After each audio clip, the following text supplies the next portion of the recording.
The jelly layup, the step back shot, the sidestep, hop step. Okay, I don't really have a name for this one, but it kind of is a sidestep, step back sort of shot. But I'm going to show you all of these special moves that you can do in NBA Live Mobile. I'm going to start off with the easy ones and we'll work our way up bit by bit till we get to some of the more difficult ones. So starting off very simply with tip off. Now you might be thinking, well, there's only one way. You can only just play it to your point guard, but you can actually change who you're actually going to tip off to, whether that be in seasons, whether you've got matched up against someone with the same overall in showdowns. There are ways which you can change who you tip off to. So if you want to just keep it simple and just play it to your point guard, you can either hold down the tip off button or you can move the joystick to the right and then it should go to your point guard as shown over there. But if you want to change it and make it go to your shooting guard, all you have to do is move the joystick so it is going directly upwards and it should then go to your shooting guard. And then working our way down to play it to your small forward, all you have to do is move the joystick to the left-hand side and that should play it to your small forward if you do win the tip-off. And then going on to the power forward spot, all you have to do is move the joystick downwards to then play it to your power forward. And obviously you can't play it to your center because he's the one doing the tip-off. And on to the next one, which is going to be the pump fake. Now all you have to do for this one is just simply tap the shoot button. Don't hold it down too long. All you have to do is just simply tap it and you should get a pump fake. Now this is good at sending defenders away so you can find a bit of space to either get your shot off, or if they go for the block, you can then go around them or play it to someone else in a bit of space. It works really well in arena to send the other person. If they're going up for the block, then you can take your shot because you do have a bit more space. It's a super simple move. All you have to do is just tap on the shoot button and you should get that pump fake off. Let's say you want a bit more separation. You might be looking to do a pick and roll. Now this one is a little bit more difficult as there isn't really a button for it. All you have to do is once you're holding the ball with a player, you have to swipe either left or right underneath the autoplay button. As I said, it's a really random place, but underneath the autoplay button, swipe either left or right, and it should then set a pick and roll. And this is great for getting you some space to get the shot off. Maybe you can get the guy who set the screen to roll off, and then they should be in a good place to either play them the ball so they can take a shot or do a quick 1-2, get the ball back and take a shot. It's really simple to do. As I said, it's just swiping left or right in the area underneath the autoplay button. And you can actually get some pretty nice moves from doing that, and one of them can be the alley-oop, which is a really good move. And all you have to do to do this one is hold down the sprint button,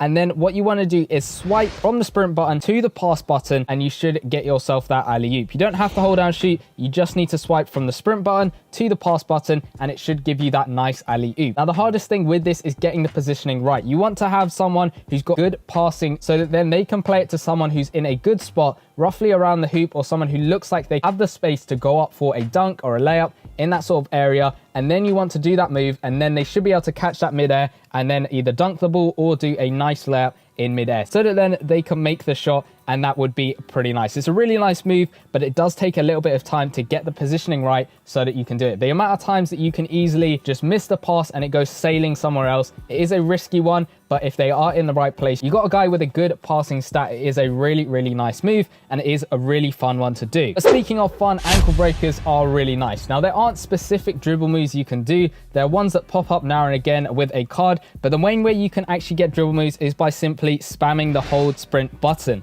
Now you want to double tap this and it will do one dribble move. If you hold the joystick up or down, usually it is a spin move, but other than that, it's normally like snatchbacks and other sort of stuff. You just have to fiddle about with it, moving that joystick around or the analog stick, moving that around while you're just tapping this hold sprint button, because that is going to be the easiest way of you getting these dribble moves. And the more you move about the court, the more likely you're going to get a defender to move. Sometimes you can even get them to fall over or just at least move back a bit and fall to the ground. There is no set way of doing specific dribble moves really. We did have something in season 1 where you could just hold it down and it would do some nice combo dribble moves, but all you have to do right now is just spam dribble moves. It gets you some space and some separation from your defenders, and it does also potentially get you some really good ankle breakers. Now we'll get into some more complex sort of stuff, and we'll start off with the bank shot. Now this one is just simply you're shooting, it will hit the backboard before it goes in. And what it does is it creates a little bit more of an arc on your shots. Hopefully make sure it goes over defenders trying to block you a little bit better. But it is a difficult shot to pull off.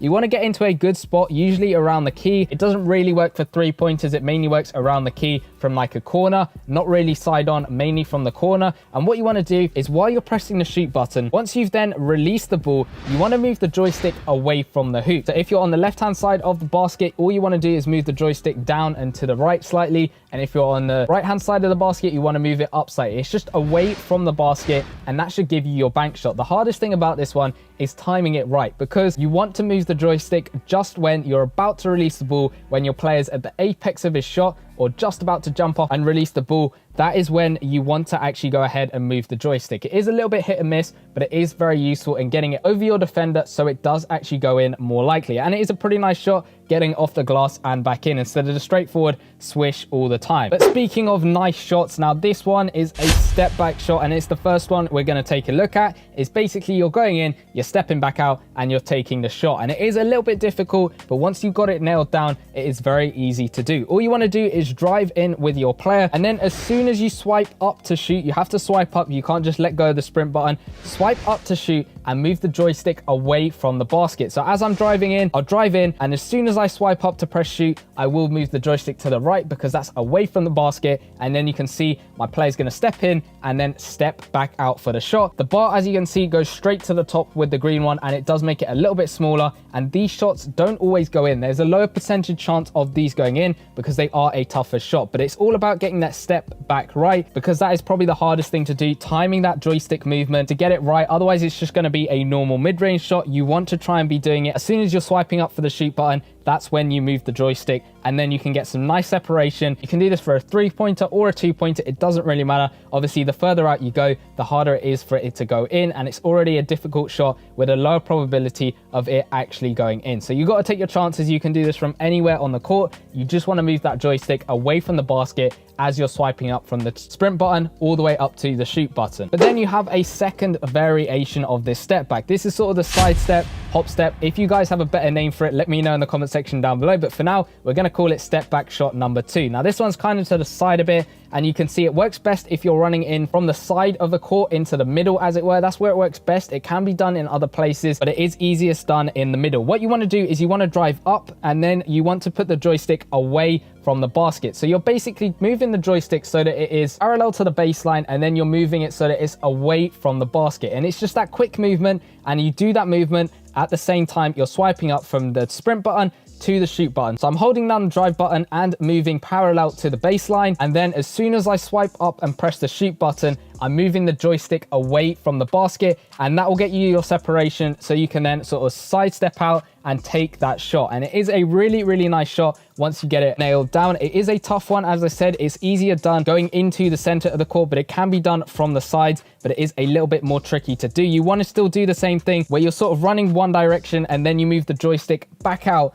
away from the basket. You can see a couple variations there and a couple from the sides as well, but it is really nice, especially if you get a really deep 3-pointer with these step back shots. It makes them really, really nice. So going on to our final one, the jelly layup. Now this one is really good, and there are loads of variations of it depending on the player you have. Some players have some insane layups, but others usually come up with a generic jelly layup. It is a tough one to do, but it is really nice when you can do it. Now, the main way that I do this is I basically go in and try and drive as close to the baseline as I can. Now, it is a bit tricky because I could get pushed out of bounds or I could lose the ball, but you want to drive as close as you can to being on that baseline, but not exactly. And then when I get to this little mark over here by the baseline, then I want to go ahead and hold down the shoot button, but also move the joystick so that it is going down. Now, this is the hardest thing to do because you need to do all three of these things all together. You want to look out for that marker, swipe up to shoot, but also move the joystick down as you're going in for that layup, because then you come under the basket doing a nice jelly layup over there. It can be done from both sides, and it is moving that joystick sort of to the bottom left, as it were, and it is very tough to do because sometimes you just go in and you do get a random shot off, which isn't what you want if you are looking to get that jelly layup, but it is easier to do from the side closest to you. And the reason for that is you can easily see that mark on the court, whereas on the other side, it's a little bit more tricky to see, but it is still a nice move to be able to do as you're basically coming up under the basket and you're sending defenders everywhere, and it is a nice layup when it does actually work. Now, the one thing I haven't really covered in this video is special dunks, and dunk package dunks are absolutely insane. And if you want to go check out a video where I put together a full team of dunk package players to do the most insane dunks I possibly could, go check out that video in the bottom left hand corner. Trust me, some of the dunks they were doing were absolutely ridiculous. Go check out that video and I'll see you guys in that one. Peace.